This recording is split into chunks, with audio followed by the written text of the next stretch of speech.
to everything fantasy football, you have to ask one question.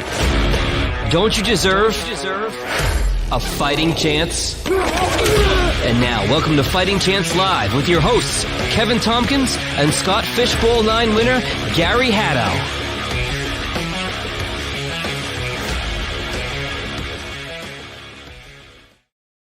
Ladies and gentlemen, it's Fighting Chance Live. We're back with another episode, and this time we're doing a mock draft, but even more importantly, it's Gary's birthday. So, Gary, happy 21st birthday, my friend. How are you? Thank you. I can't believe I finally made it here to 21 somehow. I'm a lot older than that, but we'll go with it. 21. Super excited, rocking the jersey after wearing a terrible Packers jersey there for a little bit earlier today to do some video stuff. So Cool. Ready to do this. Well, get your Appletinis out because it's going to be fun. We got quite a few people with us too in our mock draft. We've got Brian Drake from fightingchancelive.com, the Fantasy Football Hustle.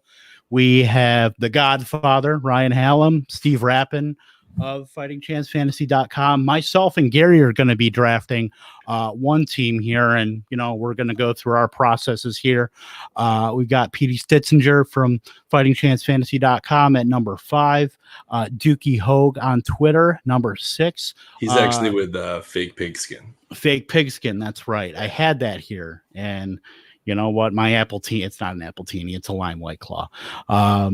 We've also got some previous guests that we've had. We've got Kate Majuk at 107. We have from last week, Michael Hoff at 108.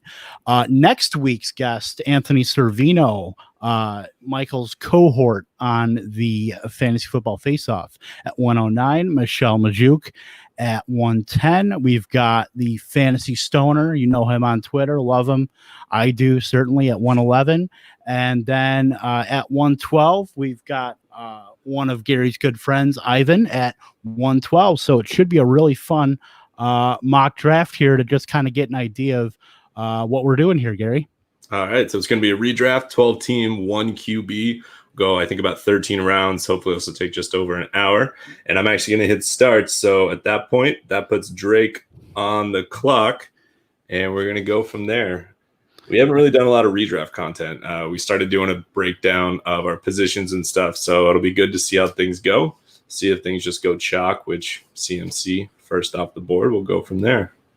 Now, I'll ask you right now, Gary, when you're looking at, when you're starting on a redraft, is there a spot where you're looking, you're like, I need to draft here?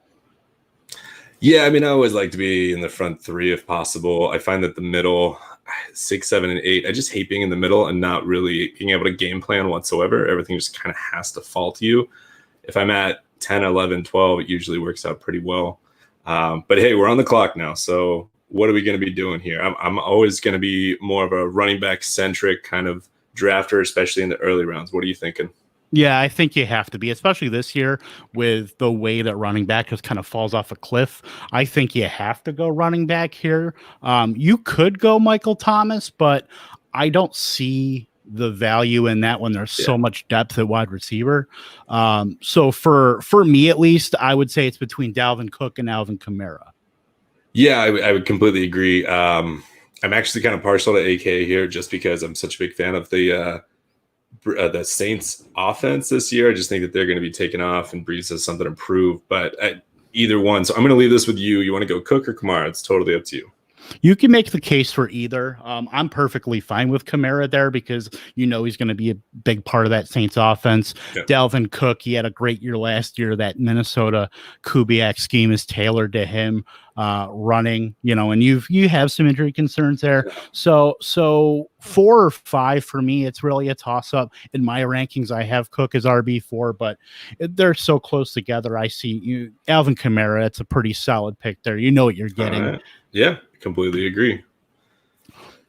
So this is where it starts to get interesting. I mean, I feel like once you hit like this 5, 6 spot, we're going to maybe start seeing some wide receivers. And I should say our rosters in this, we're looking at 1 QB, 2 RB, 2 wide receivers, a tight end, just 2 flex, and no kicker, no defense. Those are useless here. And we're not going to do super flex. I know it's kind of becoming the standard and whatnot, but I want this to be as applicable to as many people as possible. So there we go. First wide receiver off the board, 106, Michael Thomas, no surprise. Now, when I'm looking at drafts here, and Kate just went 107 with Derrick Henry, that's honestly, knowing her, that's no surprise whatsoever. I really don't want to be in that 107 to 109 range. Yeah. I just think that's kind of murky waters, especially after the first 6 picks, the top 5 and Michael Thomas, you're really hitting a kind of a tier break there as far as overall talent. Really, you're going to see maybe some guys fall. Let's see where maybe a Devontae Adams or a Tyreek Hill. You're going to get those couple running backs with Mixon and Henry, like we just saw. Possibly Nick Chubb. You're going to see a lot of variance after 107. Yeah, and I think that's kind of the fun part of being in the back half is that if you want to really try and just do that wide receiver thing, go from there. The amount of drafts that you and I have done together and just been doing in the last month, it just feels like wide receiver yet again is just super deep, and that running back is just so top heavy. So, I mean, I definitely see it, and ultimately it comes down to, you don't really want to flub on your first round pick, maybe your first 2 round picks. So you want to go as safe as possible. And it's understandable why you might just take one of these high upside, just really strong floor wide receivers, because Michael Thomas or Devontae Adams are they're going to put up numbers regardless. Exactly. And when you're looking, like I said, because I don't really want to draft at that 107, you want the least amount of questions you have to ask yourself when it comes to somebody. You've got Mixon. Maybe he holds out. Maybe his ADP slips with maybe some news that maybe he might not report to training camp if that were to happen as scheduled. Maybe, guys like Devontae Adams will slide up into that 107, depending on if you like Derrick Henry more, depending on if you like, Austin Eckler just went at 111. Before that, Michelle took Tyreek Hill at 110. So now we're at the turn here. Now, how important do you think it is, especially this year? For me, I'm going running back a majority of the time, because I think like I said, the running back depth kind of falls off a cliff. I think you pretty much have to secure 2 quality running backs at the absolute latest in the first 3 rounds. Yeah, I do agree. I think the turn is the one spot where a lot of times you can get away with not taking a running back, even though it's such a long time until you pick your 3rd and 4th. You get such studs at wide receiver. But I don't know. That being said, I mean, Hopkins and Julio could easily fall here to Ball Blast and to Real NFL Guru. Oh, cool. Ivan did pick. I was about to set that for him. So there he goes. So you went back-to-back wide receivers there. So I don't think it's wrong. I mean, you're stacked there. You don't even have to think about wide receiver once you go back-to-back here for, 5-6 rounds. If you didn't want to, it wouldn't be a problem. So the thing I was very curious about and I want to ask is Austin Eckler at the 111 to Fantasy Stoner. The range of outcomes for Eckler, I mean, everybody has him pretty high up. I just saw some people today posting him even as high as a top 5 running back for the season. For this coming season. And do you think that's about the right spot? Is it too high for you, too low? Maybe a little bit too high. I do like him in that mid to late, the second round. I'd go probably middle if I were at 106. If I were at 106 and I took Michael Thomas, I'd be very happy with Austin Eckler. At least as my RB1 there based on where you're drafting. But I'd be probably feeling better about him as my RB2. But we'll see what happens, because the majority of his output is, the receiving game. And I can't see him really getting over 150 carries.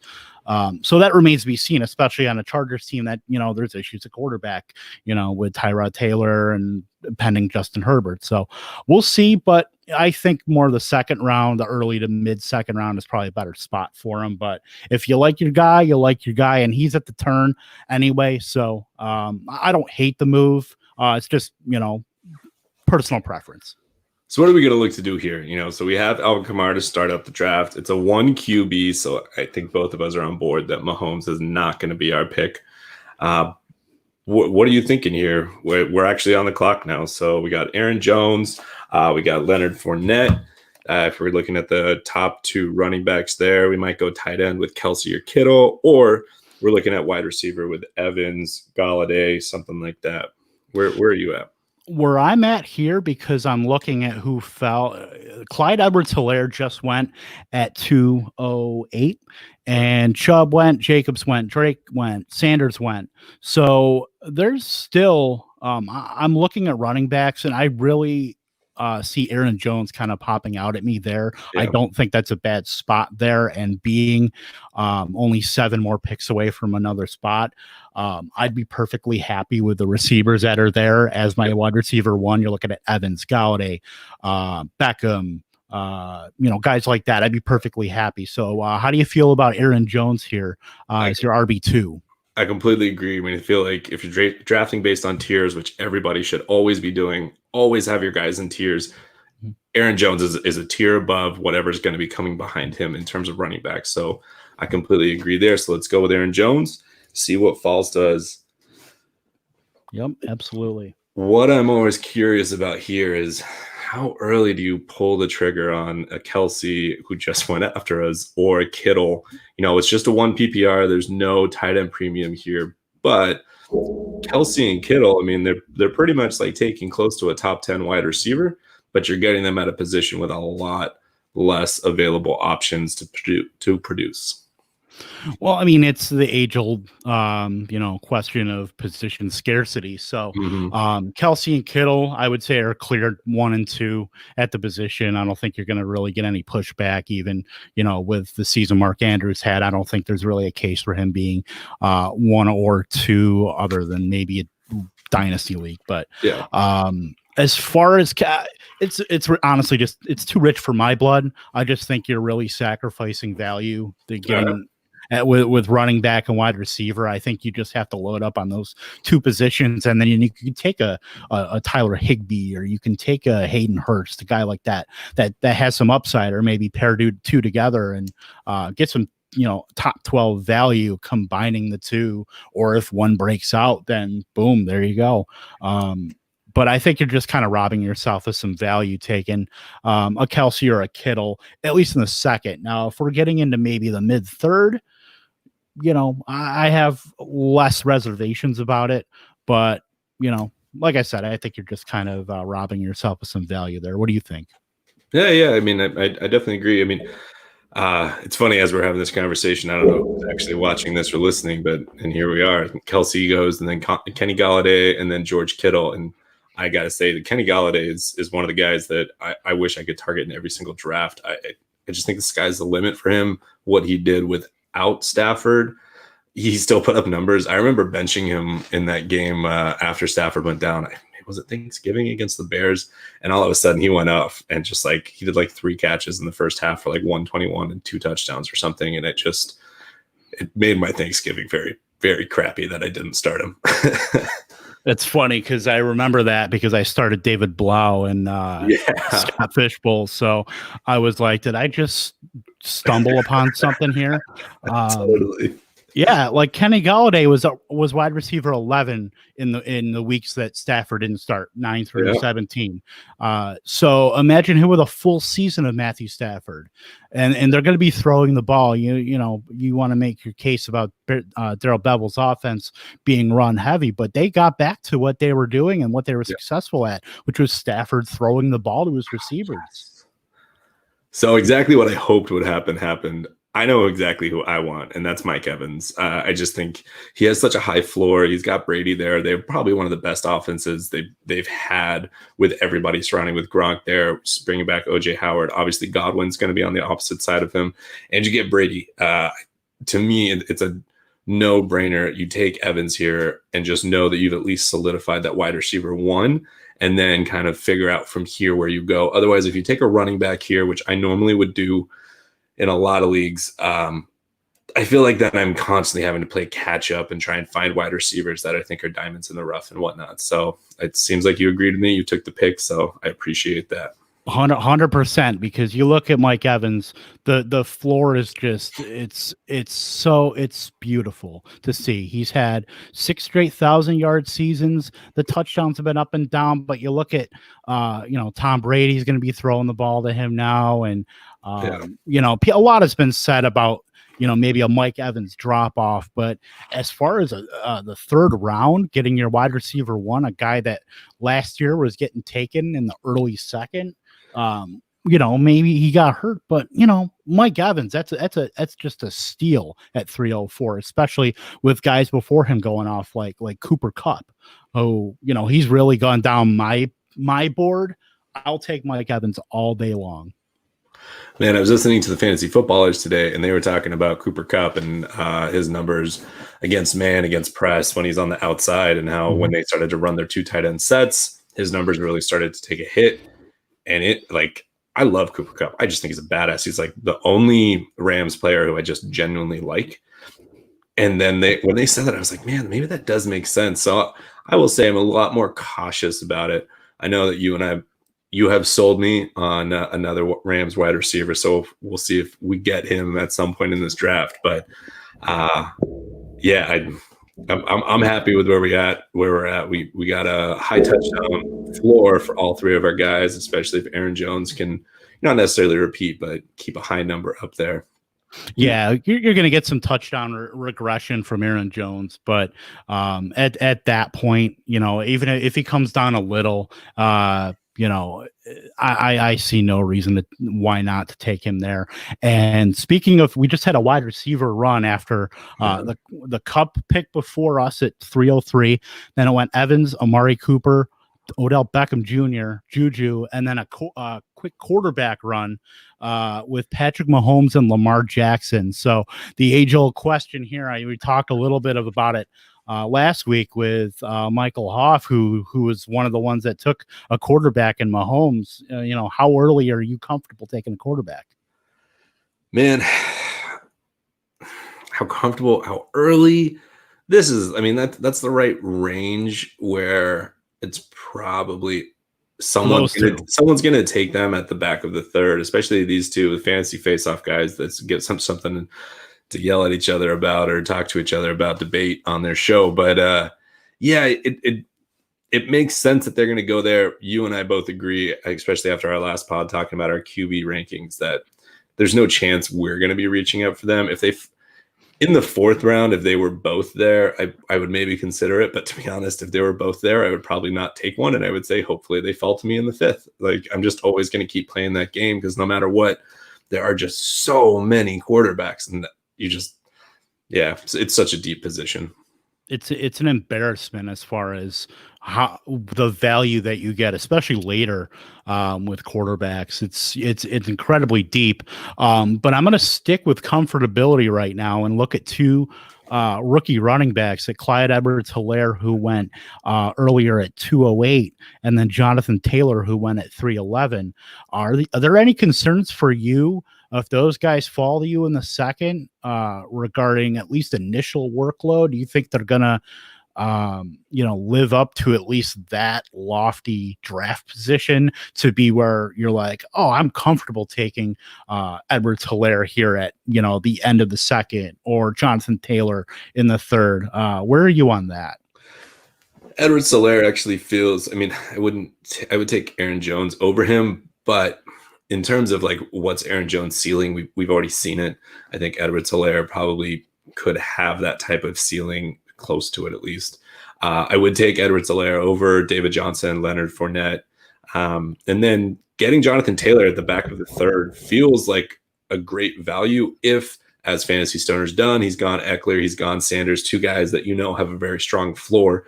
So you can actually wait on him if you need to, especially in a league where 2 running backs, 2 wide receivers, 2 flex. Yeah, there's that second flex, but you can find someone there just in the event that Jonathan Taylor takes a couple weeks. But we haven't talked about this yet because we kind of just jumped into the mock, but it's looking like offseason activities might be coming a little bit faster than we really thought they were going to be.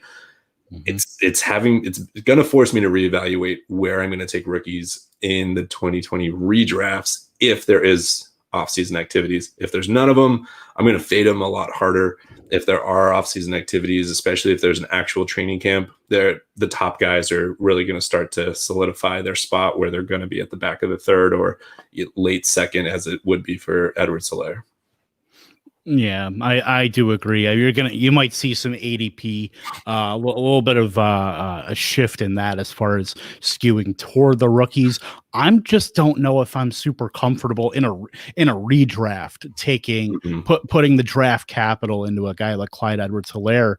I shot myself in the foot a lot of years ago when Zeke Elliott was going at the back end of the first round as a rookie. And, that was, he had the workload. He had the offensive line. Obviously, Edwards-Helaire is a different kind of back. But, it's just I do have some trepidation in taking a guy where you're not fully – you don't know just how he's gonna come out of the gates, but but the certainly training camp, hopefully that happens as scheduled, and that's a big concern of mine too. So we'll see what happens with that. Certainly. I gotta just jump in and say, we have a pick coming up here in 2, so this has got to be real brief. But man, ball blast going with James Conner here at 4-3 ahead of Chris Carson and ahead of Todd Gurley is right on brand with, man, that is a ballsy ass move. I'm not sure if I could do it right there.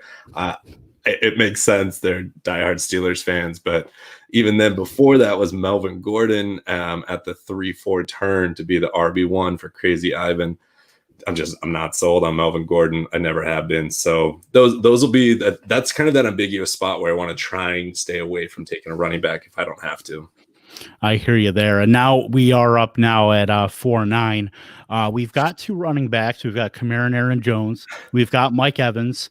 Now I'm looking at the running backs. Devin Singletary just went at 408. We're looking at like Le'Veon Bell, David Montgomery. I'm not overly enthused by those options, at least here. I think those guys will stick around for maybe when we come back if we really want to hit running back. But I see a guy in Allen Robinson. There's a guy in Calvin Ridley. Those 2 names jumped off the page for me as far as guys that are available. How do you feel about those 2, and who would you take over the other, or you want to go running back? How do you feel? So this is where it pays to know your draft room. I'm nervous that if I let Raheem Mostert go, that Ryan Hallam's going to take him just because I know he's a diehard Niners fan. Also, to me, Robinson, Ridley, and DK Metcalf and Sutton are all probably on a pretty close tier. Allen Robinson's actually probably above that tier. So to me, it's between Allen Robinson and Mostert. The fact that I know you said that you also like A-Rob. Let's go there. Let's see if we can roll the dice. Maybe Mostert will fall. And we'll do that because I'm just looking down here what other running backs are coming up. And, there's a Kareem Hunt. There's an Akers. That means if I haven't seen him, there's going to be a Swift, someone like that. So, let's go with Allen Robinson, PPR beast. And I think – and I'd be perfectly happy with him as my wide receiver 1, 2. If I just hammer running back, I'm perfectly happy with him. Yeah, for sure. And, hey, Mostert passed Hallam there, so we'll see if he gets past him again. It's an interesting spot anytime that you start looking ahead at the next round and you just start to see, tiers grow and grow and grow as you go down the rounds. And so trying to figure that part out. But Allen Robinson, I've said this all along that I'm actually a big fan of Nick Foles just because they have Allen Robinson, they have Anthony Miller, they have Tariq Cohen, and they have David Montgomery. There's a lot of people there. There's a lot of mouths not to feed. That's the opposite way. There's a lot of people to cover. And Allen Robinson last year with Trubisky, God, he was a target. He's always a target hog. And if he can just get a little bit a better quarterback play, he can get back to, the glory days of when he had his 14 touchdown season. Yeah, they can share some Jaguars war stories together. Exactly.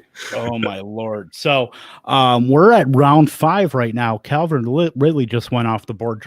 Brian Drake of Fantasy Football Hustle and fightingchancelive.com is going to be making his 5th round pick here. So I'm looking at some compositions right now. we both went, or we went 2 running back, 2 receiver to start the first 4 rounds. Kate Majuk did the same. I feel like that's going to be very at least common for me to be able to do that. It obviously depends on what falls to you, but as far as a value standpoint, because I'm not going to be taking a tight end, unless a guy really falls, which, with the variance of leagues, you could totally see that. You could totally see maybe everybody doesn't want to draft a quarterback high, and Mahomes or Lamar Jackson somehow slip into the 4th round. That's it. Drafts, they're not going to be the same every time. One draft is not going to be, the same as the other. So, and it also pays to look and see other teams' compositions too. So if you see, you can kind of project, this person needs this, and draft accordingly. So there goes Bobby Woods. And there goes Raheem Mostert. He spited both of us with those picks. Yeah. How do you, go ahead. Go for it. Oh, I was just going to say, because we have one of the guys that you mentioned here in DK Metcalf here. We could really, because it's 2 wide receivers, but we do have a second flex as well. And we are back up with Stephon Diggs being picked at 503. And all of those running backs, save for Mostert, are still available. So even Le'Veon Bell, who I'm not super high on, he's going to get the opportunity, and that's really not a bad pick there at 504. How do you feel? I'm actually very high on it. I really like teams that really invest in their offensive line in the offseason. The Bills did it last year, and I felt like it showed. And this year, the Jets did it with Mekhi Becton, and they brought in a few other vets. And even just today, Bell came out saying he's excited to run behind that line. I actually like him here as an RB3. The debate to me is Bell or DK Metcalf. I think DK Metcalf's upside is just astronomical. I always hate looking at who I know I'm passing up, but you got to take someone, right? So I'm going to let you decide if you want to go Bell or Metcalf. Because you're killing me, because I love Metcalf. I'm not the biggest fan of Bell.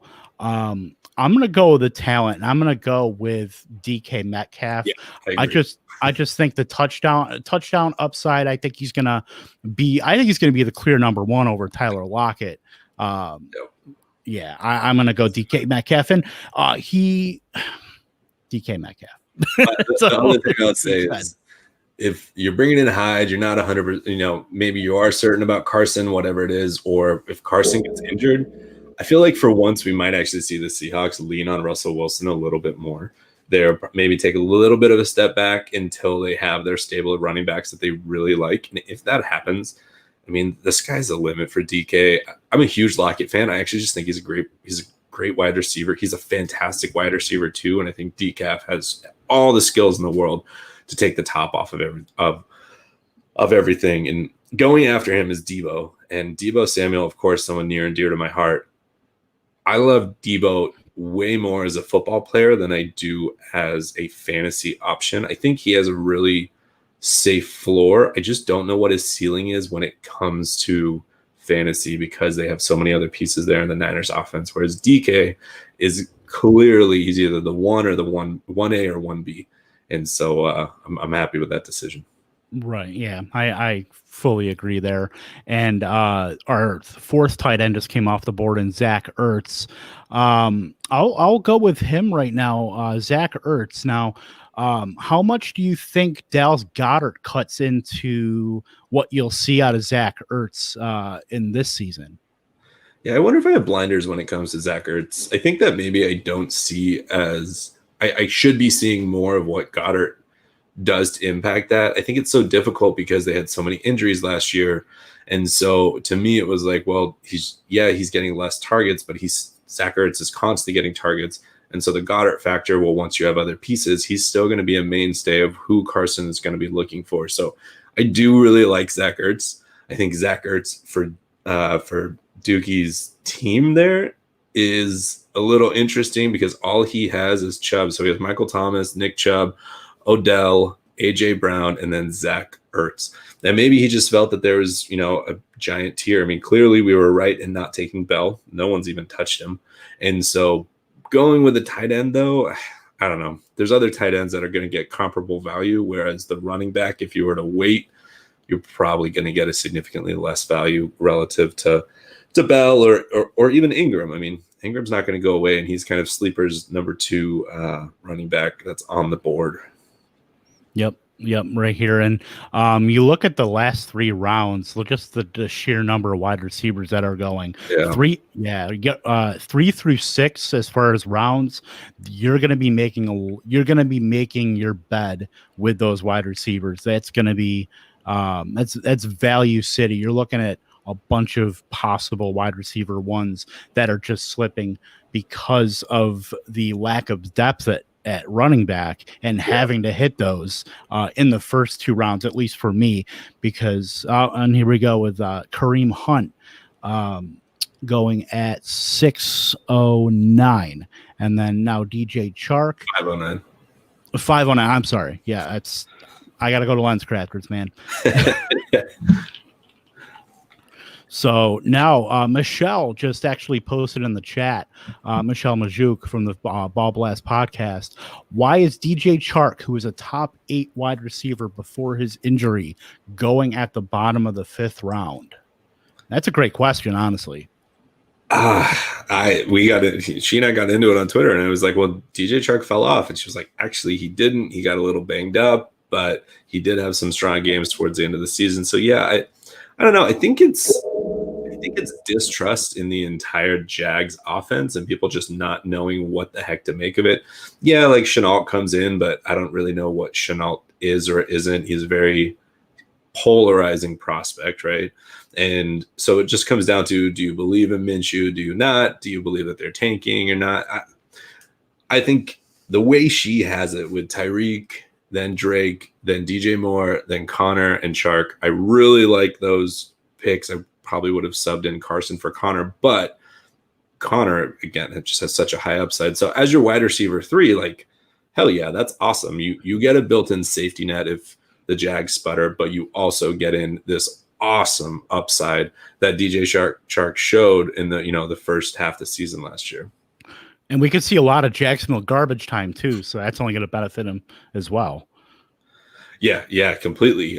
Especially with their defense seemingly not the same. I don't even know what that defense is going to look like without Calais Campbell. I mean, and especially if they get rid of Ngakoue, like that line just got decimated. So, and their secondary is decimated too because Bouye is out to Denver now. So, it's a barren wasteland in Jacksonville right now on defense, and Ngakoue is probably last to go, and then. Good luck. That's all I'm going to say. It's obviously a shell of what they had a couple years ago. But there goes Le'Veon Bell. Honestly, for somebody like I've said, I'm not the biggest fan of Le'Veon Bell, but they did improve their line. We'll see if Adam Gase decides he maybe wants to use Le'Veon Bell and not just run him into the line. But at 5'12", that's a great spot for him. And especially with the team. So we're talking about the turn and what are you going to do on the turn if you're there? And a lot of people go wide receiver. Well, with Hopkins and with Godwin, you have really nice floors with a lot of upside. You then get Melvin Gordon, who I wasn't the biggest fan of, but when you then pair him with Le'Veon Bell, you get 2 potentially high touchdown upside guys. We think that the Denver offense is going to take a huge step. We think that Bell still has something there to give, and that offense is getting a little bit better. And then you throw Dak in the mix, who Crazy Ivan took at the 401, who, I mean, if anyone's going to finish QB1 that's not Mahomes or Lamar, it's probably Dak is one of 2 or 3 options, right? So It actually turns out to be a great start. And then he follows up the Le'Veon Bell pick with T.Y. Hilton, who is an awesome wide receiver, and he gets Phillip Rivers. Like, he's just one of those guys. You got him at 6'1". Like, that's fantastic. You got him ahead of Tyler Boyd, who's not even the one on his team, ahead of Tyler Lockett, who's not the one on his team, Devontae Parker, who's done it once before, and that was really the back 3 quarters of last season. It wasn't even the whole season. So his team definitely starting to look a little bit better. So way to go, Crazy Ivan. Yeah, absolutely. There's a lot of good floor out there with Hopkins, Godwin. I know you said about Melvin Gordon that you weren't a fan, but he's going to get 3 down opportunity there in Denver now. With so many, outside weapons, it's going to give him lanes to run. And if he can, be halfway decent, I could totally see a fringe RB1 finish out of him, but more likely an RB2 finish for him if he's healthy. So now we get to round 6, and we talked about T.Y. Hilton going. Terry McLaurin went the next pick. Mark Ingram, and now AJ Green goes to Anthony Servino at 604, and that's a guy that I'd be totally happy with flexing him or being a wide receiver 3. If he can get healthy, he's got Joe Burrow throwing the ball instead of Andy Dalton to him. That offense of Zach Taylor can get that going with Tyler Boyd and John Ross and T. Higgins and, a full season of Mixon. That's a great pick. And that's a steal at 604. Yeah, I completely agree.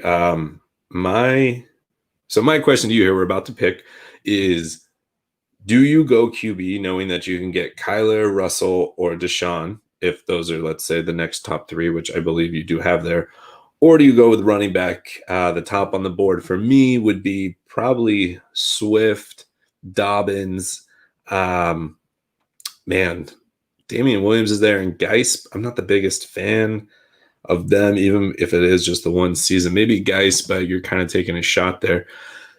My concern is that after these guys, you just start getting into lottery ticket running backs that there's just so many question marks. Whereas quarterback, there's a lot more depth. That being said, maybe I'm missing something. I will say, because involving Darius Geis, the draft capital they put into him last year. Right now, I'm not totally sold on Antonio Gibson being at least a thing that's going to be fantasy relevant and steal touches away from a healthy Darius Geis, which that's the main thing is Darius Geis going to be healthy. But in Adrian Peterson, he's another year older. We'll see with that. I don't mind him here, but I really don't mind Kyler Murray at that price either at 609. My pick would be actually DeAndre Swift. I think that Swift has the highest upside because their offense is going to be so huge. Quarterback, to me, I would rather take him. And even if a couple running backs go or someone, like, there are quarterbacks that will come back to us just at 7-4. Kyler could, Wilson could. I'm not the biggest Watson fan, or Allen, but a lot of people are. Also, that if I had it my way, I'm pretty much going to take Jimmy Garoppolo and someone else at the end of the draft. But to be more realistic, for the way other drafts go, so you took Swift. That's awesome. I feel like at least at this point we have 3 and 3. So just for anybody that's not able to see it, they're just listening. We have Alvin Kamara, Aaron Jones, Mike Evans, Allen Robinson, DK Metcalf, and DeAndre Swift. At this point, I almost feel like we have a full reset going into the second half of the draft. We can do whatever we want, and we know that we have studs at our starting 2 running backs, 2 wide receivers, and our 2 flex. Yep, absolutely. And I'm, there's still a lot of good talent on the board. Kyler Murray went the pick after, so not too heartbroken over that, honestly. So let's see here. Jarvis Landry, Marquise Brown just went. Darius Geis just went at 701. So now we're coming up on our pick here at 704. Darius Slayton just went at 702. Where do we go here? What's your initial thought? I got 2 thoughts.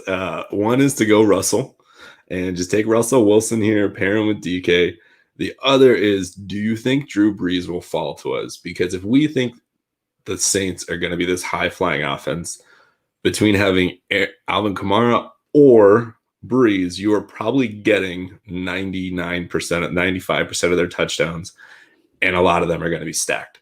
That being said, Brees is probably too early here, not according to my rankings, but just because I rank him at QB5 doesn't mean he's worth that pick. So we don't have to go with a quarterback here, but those are kind of my two thoughts there. And Breeze, it's a matter of, do we think that he'll fall? And I don't think that he would. So see, my thought is with Russell Wilson's my QB5 in my rankings. He still represents a decent rushing floor. yeah, That's gonna boost him up. I see no reason to pair him with Metcalf, and that's a pretty decent value there, I would say, at least in the seventh round here. So let's do that. I like it.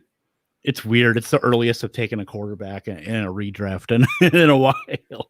Yeah, but I'm okay with it. Dynasty that it just also feels weird. But then it's a single QB. When you switch from a sleeper flex to then finally doing one QB again, it feels strange. But ultimately, like, he tends to finish in the top 8. He's a surefire QB 8 or better.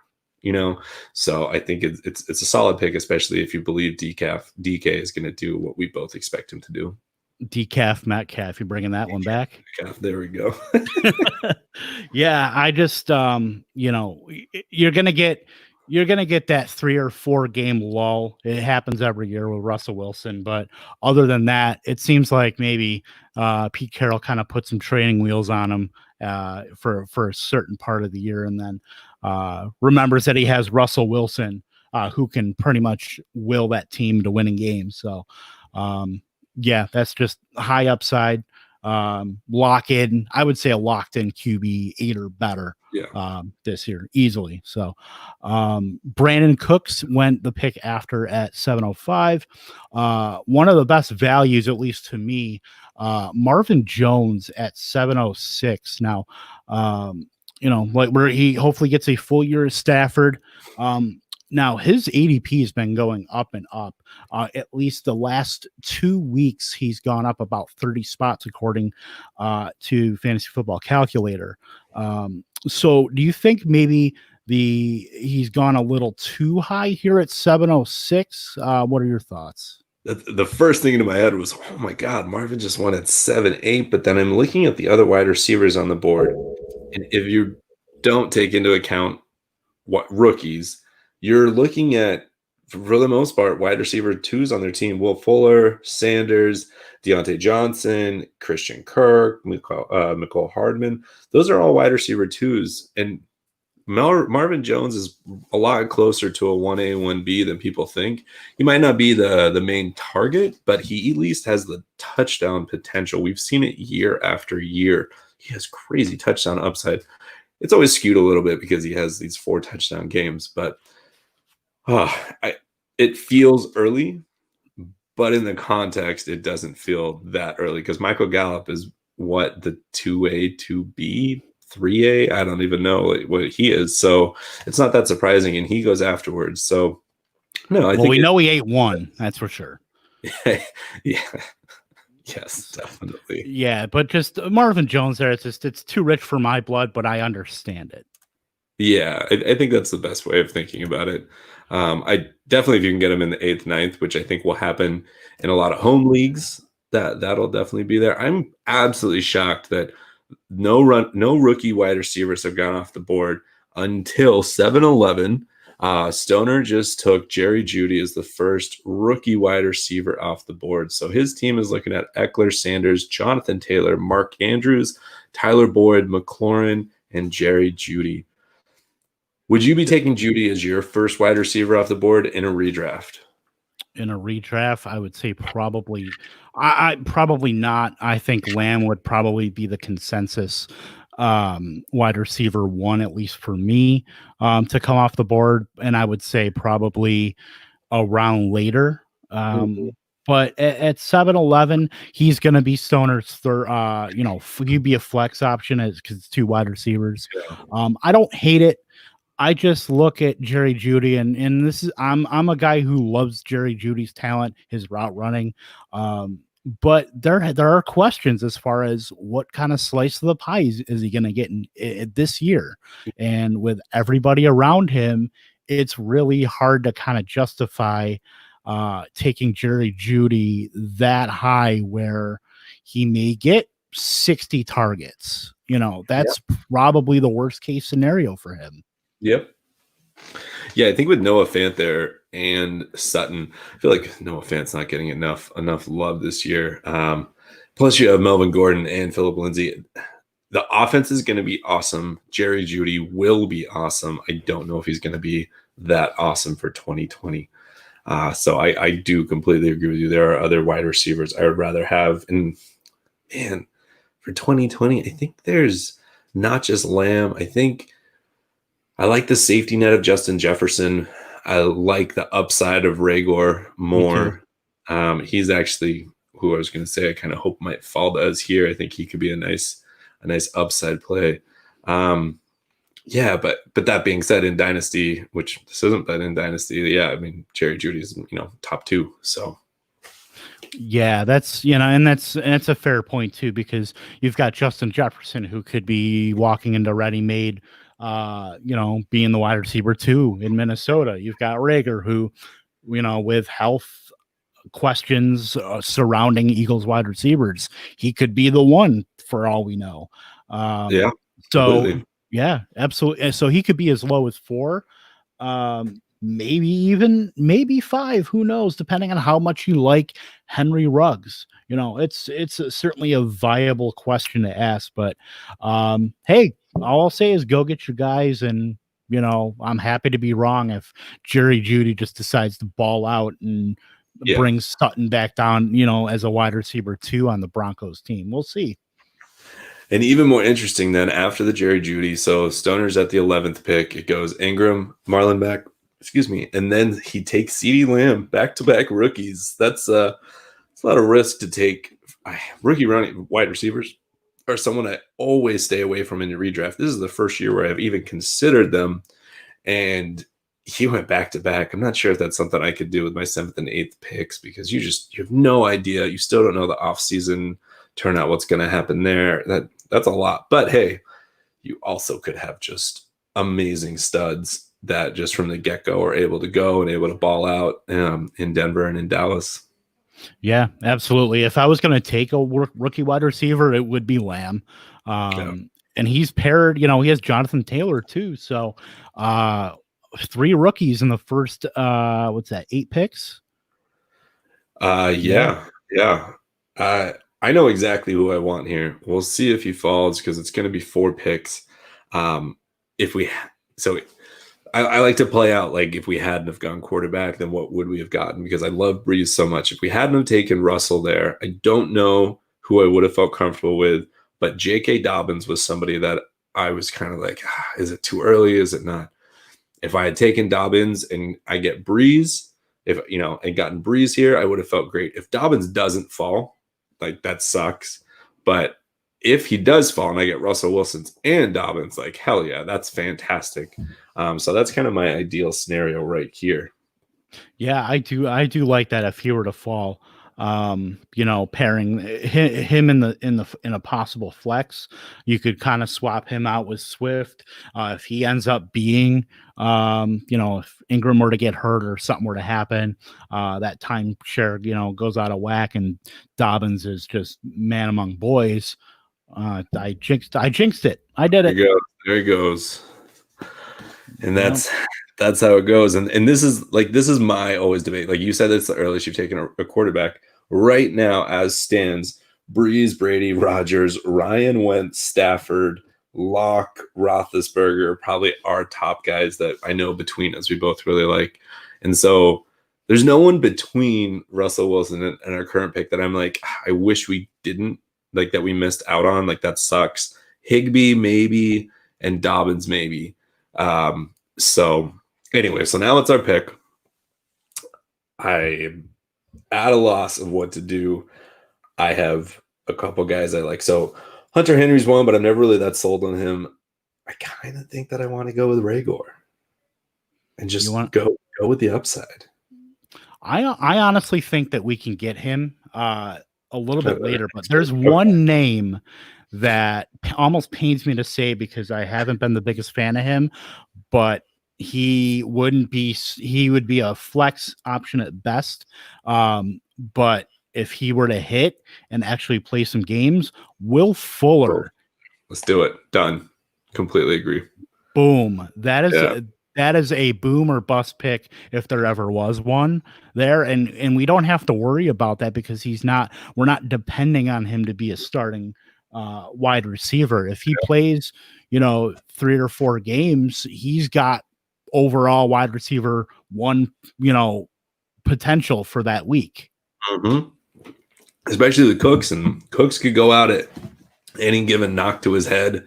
Man, yeah, great pick. I like it. We're getting lambasted in the chat for Will Fuller got injured while that pick was made. This is fantastic. This is a fun group to mock with. If for anybody that's listening, if you're new or veteran, the more mocks you can do, the better. And always try and mix it up with the people that you play with. Doing it with the same mocks with the same people, you really just who people like. You probably might listen to their podcasts, read their columns, or they're your buddies, whatever it is. Try different people and always try to take different positions. Unless you know exactly where you're drafting in your draft, always try to take different positions, try out different things, see what you like, find the teams that you absolutely hated that you drafted so that you know what not to do. Yep, absolutely. And that actually might be a good idea. Maybe one day out of the week we'll both of us will host a mock, and we'll just take some people on and we can do that and go from there. Do different formats, tight end premium, super flex, 3 wide receivers, 3 running backs, whatever it could be. I feel like as fantasy just becomes bigger and bigger among people, like everyone's trying to find different ways to make out different stuff. And I mean, heck, we're going to be doing probably some Scott Fish mocks once that comes around. So we'll be doing a whole bunch of mocks. It'll be it won't be mock draft Wednesday, but we'll do something. Yeah, we'll definitely figure that out here. So I'm looking after our Fuller pick, Kerryon Johnson at 8:10, Hayden Hurst at 8:11, Emmanuel Sanders at 8:12 to Brian Drake here, and he's still on his second pick here. So as far as this goes, what are you looking at for our 9th round pick? Because we still don't have a tight end yet. We have, 1, 2, 3, 4 receivers. We have 3 running backs. We have our quarterback. Is it too early for tight end here, or you want to keep shoring up our running back and wide receiver? And we could pull the trigger on Jalen Reagor. How do you feel?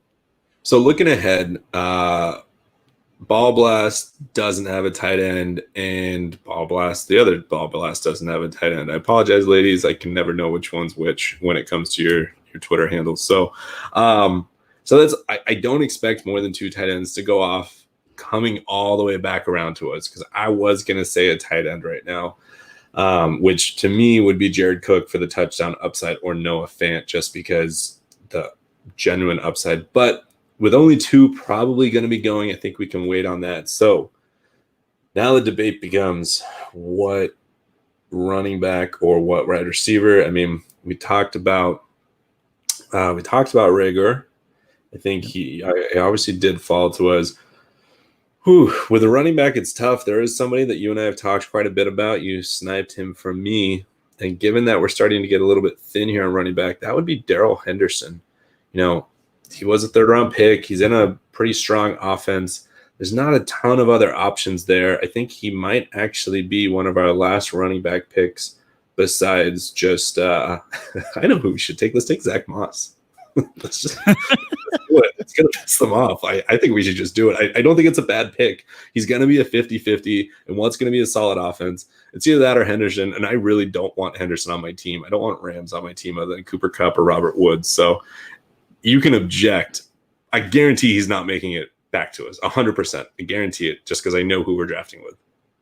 I feel like there's a bet going to happen here. I think he does come back. If I'm wrong, we'll figure something out. Okay. I think Zach Moss will be there. If Zach Moss is there at 10:09 all day. Okay.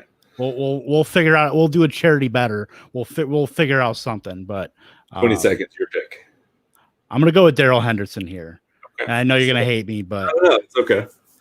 I guarantee he's not making it through. All right, we'll figure this out.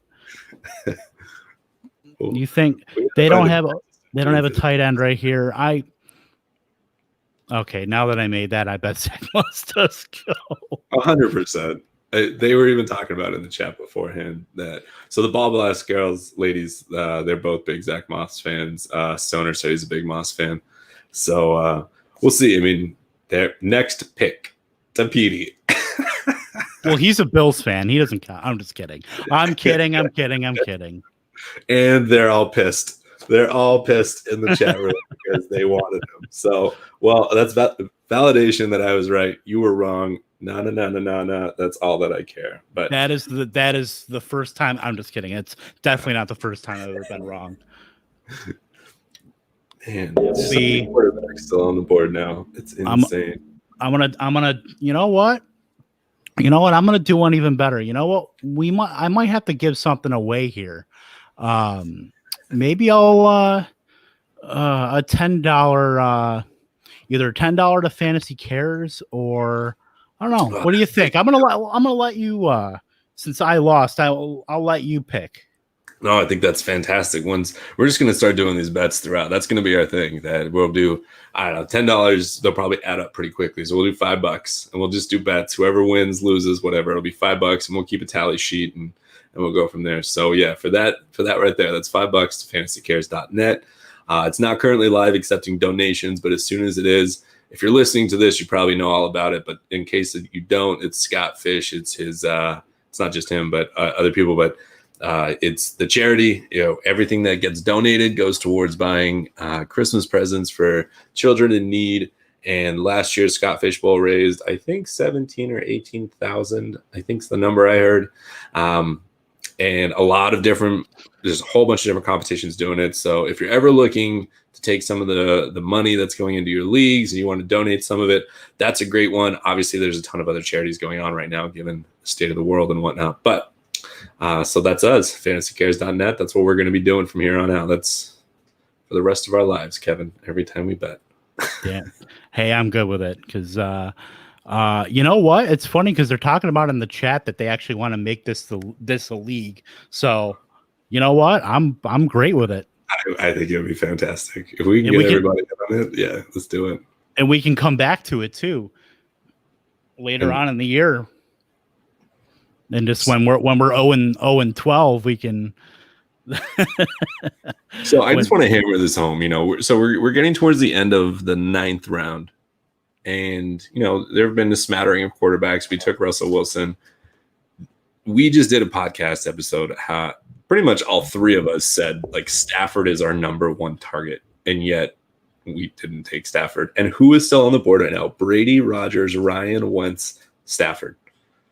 We would get one of those for certain. And we just passed up whatever the 7th round value was, which to me was probably a running back. We'll just go with J.K. Dobbins in that range. Yeah, Jordan Howard, Damian Williams, that ilk.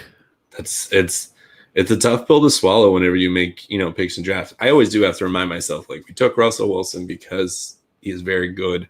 I personally have him as QB6. I don't think he's going to finish quite that high. I don't need to keep repeating that over and over, but it's interesting to see. So moving on from my quarterback lamenting, let's talk about tight ends because I think that's probably where we're going to be going.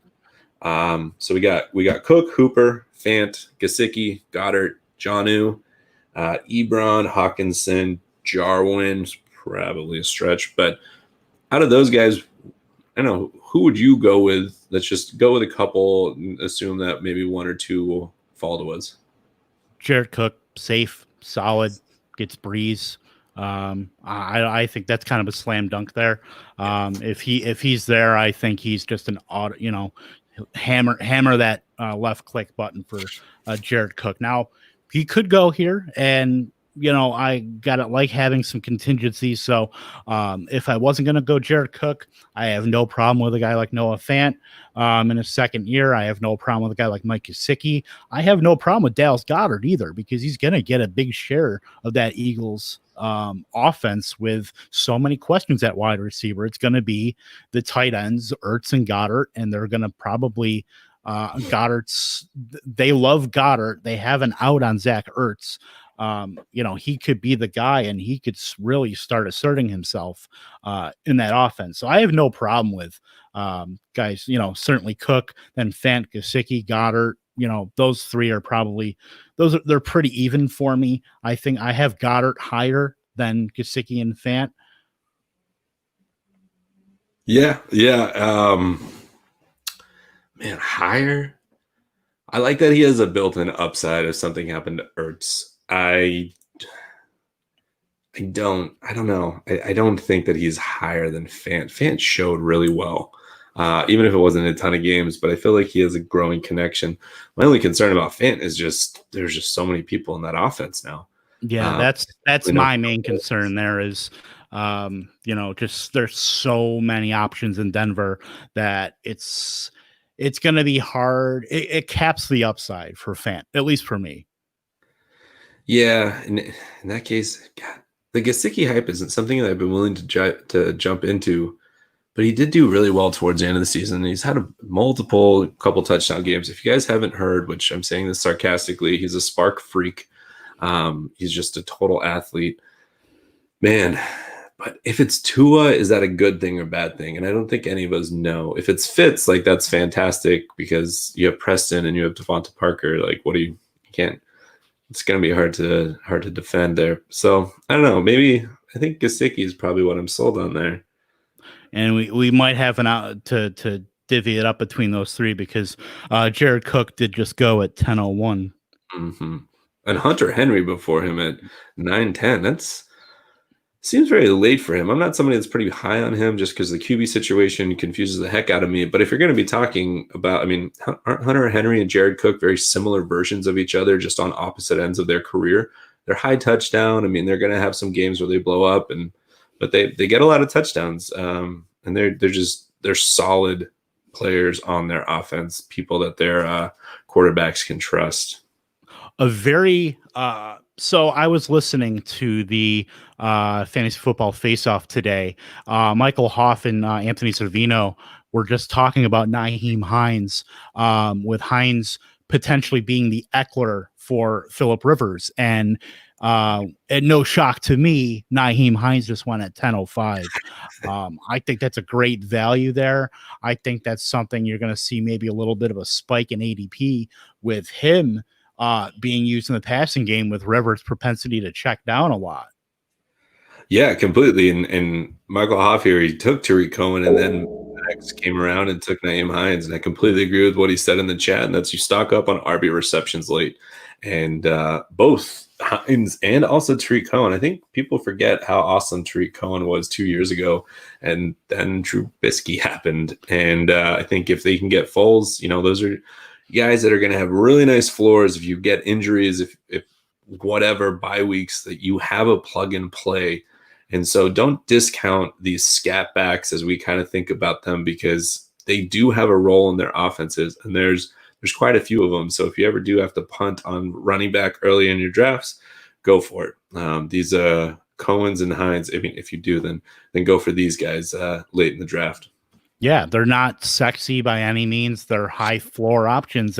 Those are the guys that are just going to be great depth on your bench. And then if you have to start them, it's better to start those guys than having to sort through the waiver wire to find a Patrick Laird or a Mark Walton or a guy like that. So I got to ask a question here, and that's, at what point do you start looking at backup running backs? So the two top ones, in my opinion, are going to be probably Madison and Pollard, just because of the offenses and how integral the running backs are into their offenses. Yeah, some people are ranked higher according to Sleeper, which is Lindsey or Latavius, Chase Edmonds. To me, Madison and Pollard have standalone value. Even on a week-to-week, they can potentially be flex plays in that two flex, second flex. Is this too early for them? Are there other positions you'd rather keep filling out? You want to focus on that tight end or even wide receiver? I think it depends on your roster composition. So if you're feeling comfortable with the guys that you have there, you have guys that you maybe can switch out, like we have on our roster right now. As far as running backs, we have Darrell Henderson, who should certainly be involved in year one, with even with Cam Akers being drafted there. He's was just drafted in the high, what was it, third round pick last year. Yeah, so he's still got draft capital. He's going to be used in that offense. They're not just going to discard him. Swift, they have. If you're feeling comfortable, then I have no problem taking a guy like that. And I would throw Latavius Murray in there, because we've seen him when Kamara has been hurt just produce for the Saints in a high run offense. Madison, absolutely. I think he has standalone value, and showed when he got the chance, or when he got to spell Dalvin Cook, that he can run as well. And Pollard, yeah, all three of those guys have upside. I don't think you're just going to draft a guy based on what if this guy gets hurt, but go ahead. Sorry to interrupt, but let's take one of those three. Now the debate is which one. Yeah, I'll let you take one. Tell me who to take. Who do you like out of Madison, Pollard, Murray, or if there's somebody else that catches your eye too? I think I like Madison more than Latavius. Latavius's age, I just wonder at what point he's going to break down. Like, he used to be an RB1 for the Raiders, and then he was on the Vikings, and then now he's down in New Orleans. Whereas I feel like Madison, I mean, he's so young. Like, he has the chance. He could be an absolute. I don't think Latavius is a league winner. I think he is a week winner. I think Madison can be a league. Dalvin goes down. Absolutely, and Dalvin Cook isn't exactly a picture of health, so I think it's certainly a prudent pick late in drafts to kind of, if you're a Dalvin Cook owner and you're late in the draft and he's sitting there, I'll absolutely take him. Now, I'm not gonna, if someone else comes up, I have no problem dropping him, because you can't. He's not cemented into your bench by any means, but I do like that. Certainly, he would have more value to a Cook owner, but look at the quarterbacks going now. Oh, wow. So Drake, who was his first overall, and so on his turn from the 10 to 11, he just took Carson Wentz and Matt Stafford back to back. I think it is a fantastic strategy this late. We're back on the board, and so Jalen Samuels went to Ryan Hallam at the 11-2 after Stafford, and then Noah Fant went right before us. My opinion, we pull the trigger on Gesicki. We have 2 more rounds to go after this, just to kind of take whatever flyers we want. We're both very high on Gesicki, or we're both like having Gesicki. I don't know how high we are on them, but the sky could be the limit for this guy, and maybe he's going to be somebody that going into 2021 we're talking about as a top 8, if not higher, tight end. Yeah, absolutely. And he certainly, showed last year that, he's an ascending talent at the position. He's in that glut of the after top 12 guys. But, with the age at the top of the position, the guys like, in the next couple of years, the Ertzes and Jared Cooks, they're going to be falling out. And these are the guys that are going to be replacing them. So tight end's getting a lot deeper than it used to be in the last couple of years. Yeah, it really is. I always feel so weird about it, because there's just so much discussion about how terrible tight ends are. I feel like going into the season every year, tight ends just feel deeper and deeper and deeper. Yeah, like there are injuries that have occurred and those sucked, but you can't know that going in. I mean, right now we just took the tight end 1, 2, 3, 4, 5, 6, 7, 8, 9, 10, 11, 12, 13. I think 13 or 14 off the board. Like, that's crazy to me. And yet we still feel very comfortable with him. I see no reason to push that up there. I don't know how I just counted that wrong. Oh, yeah, because there was one tight end picked twice. It's a hard position. So I think fantastic in the sense that you can hold off and you can just try and get a couple of these guys late. You don't necessarily need to reach on one of them. To me, if you're reaching, you're going Kelsey or Kittle, or you're waiting. There's no in between for me. Yeah, because that middle round from about round 4 to round 8 or so, that's almost kind of a no man's land for me as far as taking a tight end. I guess I would feel decent with Darren Waller. He went at 6'8". I don't feel great about Evan Engram with the injuries. I don't feel, and he's got a lot of guys around him, and Slayton and Shepard and Tate and Saquon Barkley obviously taking targets. You've got Gronk, who, he's got touchdown upside, but what else are you really going to get out of him? Yeah. What can you really predict out of him? There's Tyler Higbee, who I don't mind either. Hayden Hurst is, jury's still out, but he's in a good situation. So yeah, as far as that goes, I don't mind Andrews there. I don't mind Ertz, but I'm probably not going to be taking him in redraft.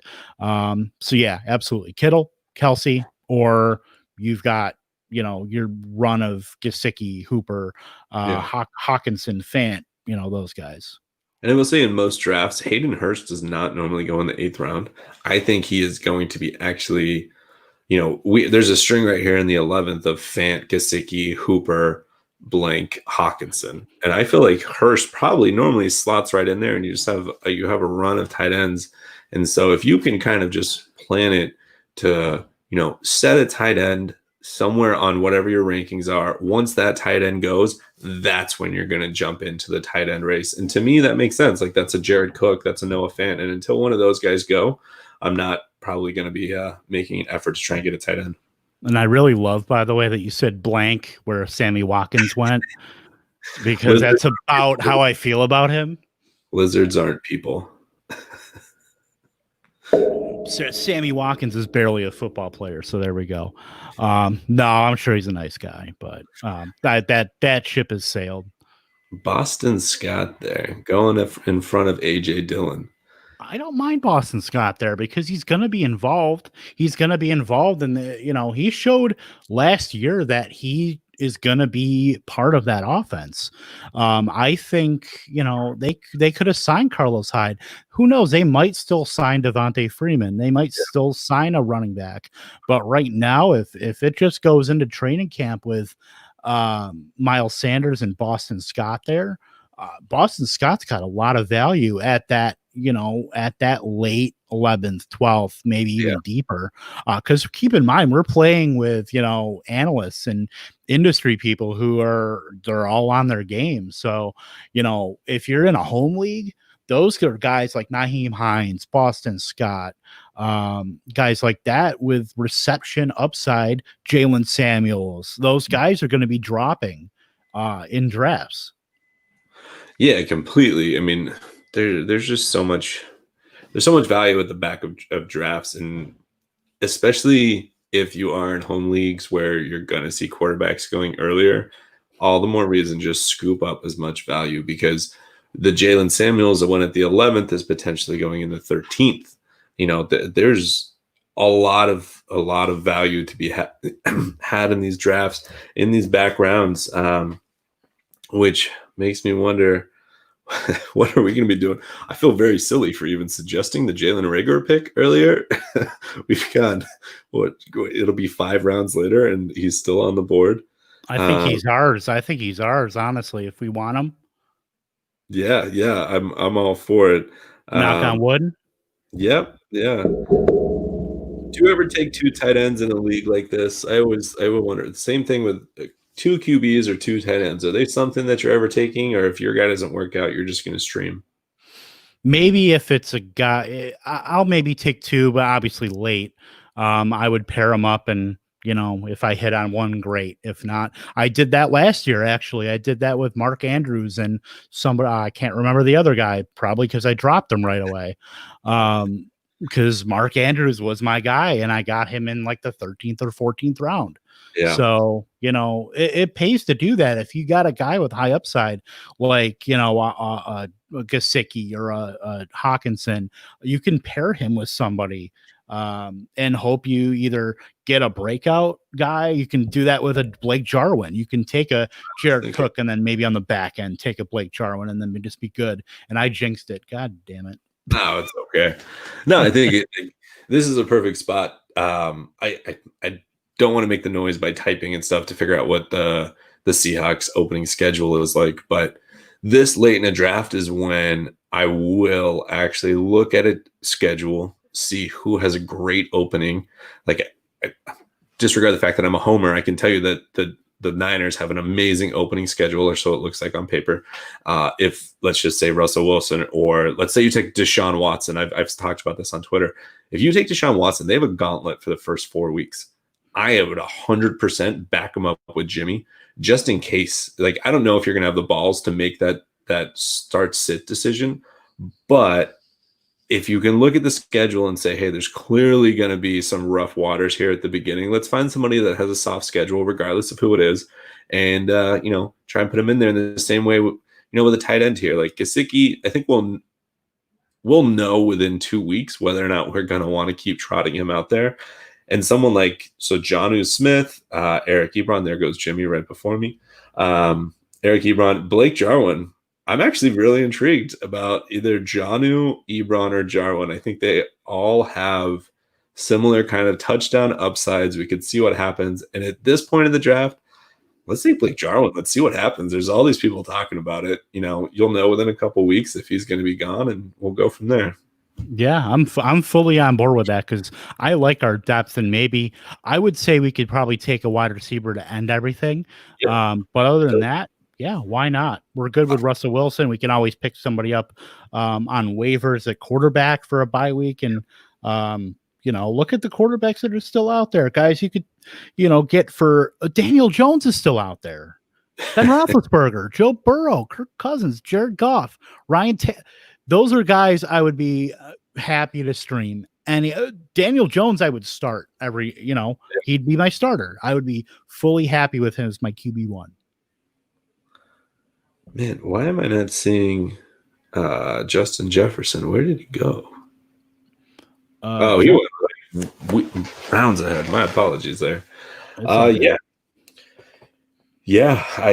And usually if I'm going to go 2 tight ends, I'm not going to go 2 quarterbacks. If I go 2 quarterbacks, I'm not going to go 2 tight ends. I'm only going to double up on one of those positions just in case. So right now with wide receivers, just going off of what Sleeper has, we got Robbie Anderson, Tyrell Williams, Lazard, Fitzgerald, Denzel Mims, Higgins, N'Keal Harry, John Ross.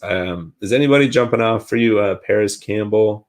Anybody There's one name that does kind of pop off the page there with those names, and honestly, it's N'Keal Harry. It's a guy who we were looking at, and this is Dynasty, as a 102, as a guy that he doesn't separate that well, but he's a good jump ball guy, and he's gonna be the top outside target for whoever is a quarterback for the Patriots. Yeah. We saw him flash a little bit at the end of last year. This is a really, really nice, low risk, high reward guy. Yeah, he's probably gonna cap out at about 80 targets, but you could get some bye week usability out of him. Certainly he's going to be involved. Yeah. I mean, that makes sense to me. I'm not a huge fan of him. I get at this point with your last pick, this is usually the guy that you're going to be dropping regardless if they don't show up week 1. The other person, we had the conversation about backup running backs and how, what did he just do? Algernon Brown? I don't even know if he just messed up or was making a joke. I've never heard of that player before. I don't think that whoever Algernon Brown has ever heard of Algernon Brown. So I don't know. Maybe that was a slip of the click or something. I'll have to look and see. But yeah, so I was going to say Latavius or Tony Pollard is still there. At this point, the counter to N'Keal Harry would be you always want to have more running backs because you never know what's going to happen between now and the beginning of the season. Nothing is going to happen in front of N'Keal Harry to make N'Keal Harry any better. But between now and the beginning of the season, what if Zeke slips on a banana peel and all of a sudden he has a busted elbow? Didn't that actually happen to someone? I will usually kind of end with a running back at the back of my drafts just in the event. And the one guy he just happened to pop onto my screen right now is like Jerick McKinnon. They paid him a good amount of money. I love Raheem Mostert to death, but it's the Niners. You never know what's going to happen. And Jet McKinnon has the chance to be, a strong pass catching back, They gave him a huge contract, and then he tore his ACL. So that would be someone there. But again, I'm also happy with N'Keal Harry. So not a problem there. Just kind of talking it through. Yeah, I'm good with either. So, birthday boy, it's your pick. I'm not going to N'Keal Harry then. We're going to go with Jerick McKinnon. Thanks, buddy. Absolutely. Yeah, I'm perfectly fine with that. So let's look at our roster right now. So Russell Wilson is our quarterback. Our two running backs, starting running backs are Alvin Kamara, Aaron Jones. Our receivers are Mike Evans and Allen Robinson. Tight end, we took him in the 11th, was Mike Gesicki. Right now, as it stands, our flexes are DK Metcalf and DeAndre Swift. And then on our bench right now, Will Fuller, Darrell Henderson, Alex Madison, Blake Jarwin, Jerick McKinnon. Man, I wish we could play this league out. I'm loving it. I think we are, actually. I think everybody's on board. Yeah, let's definitely do it. I'll let you type to them. I'm super loud when I type. Who the heck is this Algernon Brown? If anybody knows who this is, please let me know. Drake, I think he put in the chat that he meant to put Antonio Brown. It's just as insane. At least it is. It is, absolutely. But hey, you know what? I got to do one last thing and just say, so Dookie, he was picking at the 6th spot. He did not take a quarterback the entire draft, and he just took Daniel Jones.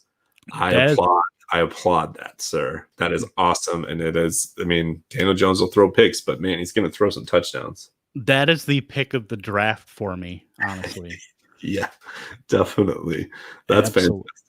And that just goes to show you that you can wait on quarterback and still get a guy who has quarterback one upside. Yeah, my QB8 ranked has not even been drafted, and that's Ben Roethlisberger. But I'm probably going to have to move him down because I'm starting to realize it does make a very big difference when you don't have Antonio Brown. All right. So Gardner Minshew just went. Gardner Minshew went, but Ben Roethlisberger didn't. Joe Burrow's still there. I don't know. I don't know, but hey. I would take Joe Burrow. He would be somebody that if I was taking a second quarterback, I'm going to take him just for the possible upside because he could come out of the gate swinging, and that offense looks poised to have an offensive explosion. So I think it would be somebody I'd be taking. And then Mr. Irrelevant, we're going to go with Lynn Bowden, running back / wide receiver for the Las Vegas Raiders. This was awesome. Absolutely. So I'm looking. Let's look at some rosters. Let's start at the top here with Drake taking McCaffrey first overall, and then he comes back to the turn with Kittle and David Johnson. David Johnson should totally get the lion's share of carries and receiving work for the Texans there. He hammered wide receiver with Calvin Ridley, Robert Woods, and Marquise Brown. Now went Darius Geis as his third. Running back, Emmanuel Sanders, Breida, hammered quarterback. We're going Wentz and Stafford, Deshaun Jackson, and we're just going to assume it's Antonio Brown. Yeah. So I'm looking at the roster, and I see that after his two slam dunk running backs, I would say there's some question there with his running backs here with Matt Breida. Do you think he's going to get? He's going to be the lightning to Jordan Howard's thunder. I feel like that's what they want to do in Miami. Yeah, I do think so. I like both of them. I think that no matter what, they're going to both be really good values. As long as Breida can stay healthy, if both of them can, I think that they're both going to be back-end RB2s, if, alternating up there to being, mid to high RB2s on a week-to-week basis. But if you can get either one, I don't know if I'm actually going to ever go for both, but I'm definitely going to, for me, it's going to be Breida just because he has the explosiveness, but Howard's probably going to be much more of the touchdown guy. So. Yeah, I do agree. It's all a matter of staying healthy, certainly for both of them. Now let's take a look at Ryan Hallam, who went Saquon Barkley, Leonard Fournette, Raheem Mostert. That's a damn good trio of running backs there that he can throw Mostert in his flex. Kenny Galladay, Cortland Sutton, Jarvis Landry, Darius Slayton, John Brown, Anthony Miller at wide receiver, Matt Ryan at quarterback. He stacked him with Hayden Hurst there. So it's a very, very balanced and good team there. What do you think? Yeah, I think it's a great team. Ryan always, it's very hard for me to see the rosters. My screen just for some reason changed. He always drafts really well. I mean, all these guys draft really well. And I honestly, the Leonard Fournette is the thing that is difficult for me, but it's not as if it was a terrible draft spot. It's 3-2. I think I would be more comfortable with him at the back of the third, maybe even into the fourth. I don't think he's ever going to fall to me, so that's why I'm probably not going to take him. Jarvis is always just going to be a perennial. He's a safe floor, and I mean, it was a good roster. I don't know, can't really fault it. It's not something that really blows my socks off, but it's definitely it's a good roster to be competitive. Yeah, for sure. Any other rosters stick out at you as far as anything that catches your eye? Oh man, I think besides ours, of course. Yeah. I mean, besides the best one, which obviously is ours. No, I like what everybody did. I felt like everybody kind of went into it with a intentionality and let the draft fall to them, but also kind of had a plan what they wanted to see what would happen. This is what you get when you get to draft with a bunch of people that they know what they're doing, and this probably isn't going to be their first mock for a lot of them. It was my first redraft mock actually of the entire season. So it was definitely a blast to do. Yeah, absolutely. So before we get out of here, any last words, Gary, till we see you next week? No, man. If you're on Twitter, you'll be seeing maybe me posting some stuff about Scott Fishbowl. Returning champ coming at you. And other than that, thanks for all the birthday wishes to everybody. My wife put up these glorious golden streamers behind me to match my jersey. So it's been a fantastic day. It was so awesome to cap off my birthday, being able to do this. And I'm going to go spend some time with my wife and finish off a great day. Yeah, absolutely, man. Happy birthday. And I'm glad we could do this. And we'll be back next week with Anthony Servino of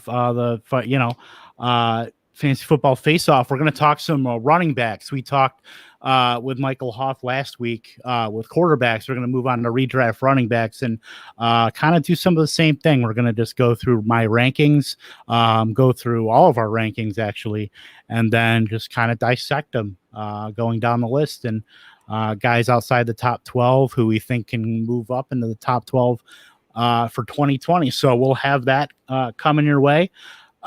Gary, as always, happy birthday, and I can't wait to if you haven't looked at his Twitter, by the way, he posted a video in an Aaron Jones jersey with his title belt. Yeah, man, it was a good time. So check it out. Let me know how much you hate it or love it. All righty. So you've been watching and listening to Fighting Chance Live. I thank you all for the support. We've gotten a lot of support the last few weeks since we've been streaming live. So I appreciate every single one of you for subscribing and listening, giving feedback, because we've gotten a lot of it, and all great. So you've been listening to us and watching us. And for Gary, we'll see you next week. Have a great night. See you guys.